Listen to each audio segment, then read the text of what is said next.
guys, welcome back to The Bright Side. Macy here, The Bright Side Girl, and today we're going to be doing my Jinglebellathon TBR. In case you somehow missed it, I will link the announcement video for Jinglebellathon up in the cards as well as down below in the description. This is going to be my final readathon of the year. It is all themed around Christmas, wintertime, and the holidays. You do not have to read only Christmas books to participate, but that is a little bit more of the theme. I am a huge Christmas girl. I go all out in so many different ways. I just love this time of year so much. So this is going to be a 2-week readathon. It's going to run Monday, November 27th, so right after Thanksgiving, through Sunday, December 10th. So we're doing a full 2 weeks. You can make this as chill or as intense as you want. We have 5 reading challenges, 5 physical challenges, and then 14 days of photo challenges on Instagram. You do not have to do any of the challenges to participate if you don't want to. You could only do the reading, you could only do the photos, whatever you want to do. You can customize it to whatever you need. They do make it a little bit extra fun. So I'm going to talk about the reading challenges here and then the books that I have chosen for the reading challenges. Unfortunately, I do not own a lot of these books, so I'm just going to be putting the pictures up for you. So the first reading challenge is set in winter, and for that one I'm going to do A Very Merry Murder Club. This is a collection of winter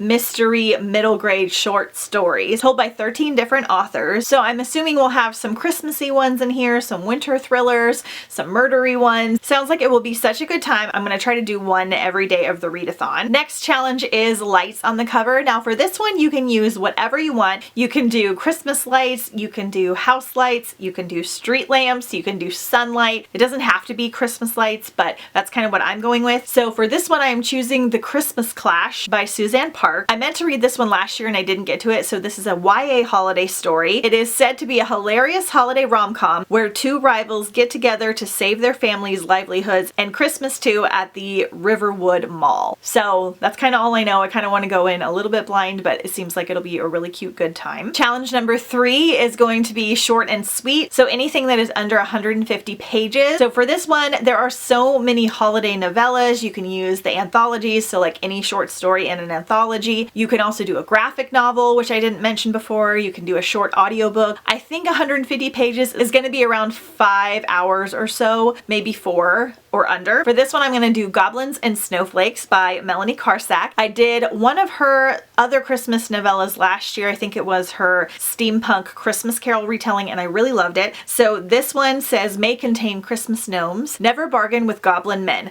Scarlett Rossetti thought her stay at Strawberry Hill Castle during the Christmas holiday would pass by uneventfully. She couldn't have been more wrong. Enticed by the delights of the nearby village of Twickenham, Scarlett's life could change forever in unimaginable ways. So we have a little bit of a Christmas fantasy, and this one is around 118 pages, so it should work great. Next challenge is a holiday romance, and I'm going to do Nick and Noelle's Christmas Playlist by Cody Hall. I believe, again, this is a YA rom-com, one that's been on my list for a while. Nick Winter's Christmas at home is going nothing like he planned. What was supposed to be a memorable holiday with his longtime girlfriend goes sour when he learns she cheated on him while he was overseas.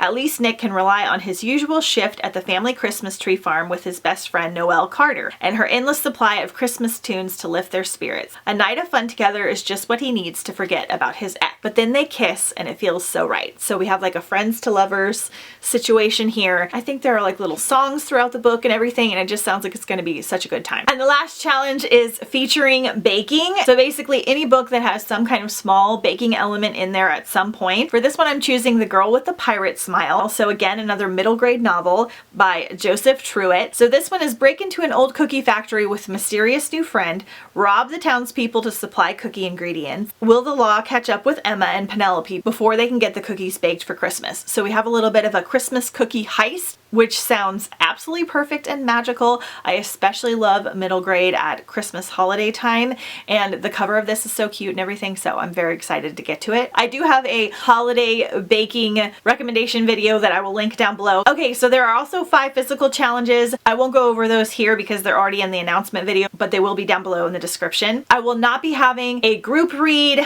just because I feel like we all have kind of different tastes. I know some people will read mostly holiday books, or some will read just winter thrillers, so I'm going to kind of just leave it up in the air and leave it a free-for-all. I have a winter TBR from last year that could give you some ideas for that category, and anything else that I have that will work to give you some ideas I will link down below in the description. I also post a lot on Instagram about this stuff as well. We have graphics for the readathon that are linked down below that you can use for your stories. If you're in the US, there will be a giveaway hosted on Instagram as well, so be sure and follow me over there. Use the hashtag Jinglebellathon and tag me in your photos if you participate in the photo challenges, and all the rest of the information will be in the announcement video. So I'm very excited to get started. I haven't read any holiday books this year yet. I've kind of been saving them to start the readathon. I will definitely be reading more than what's in this TBR, but these are the main focuses. Let me know what you're planning on reading for the readathon down below in the comments. Let me know if you're participating, if you're just gonna read, if you're gonna vlog, if you're gonna be on Instagram. Anything works great. You can make it as easy or as hard as you want it to be. So thank you guys so much for watching, and I'll see you next time on the bright side.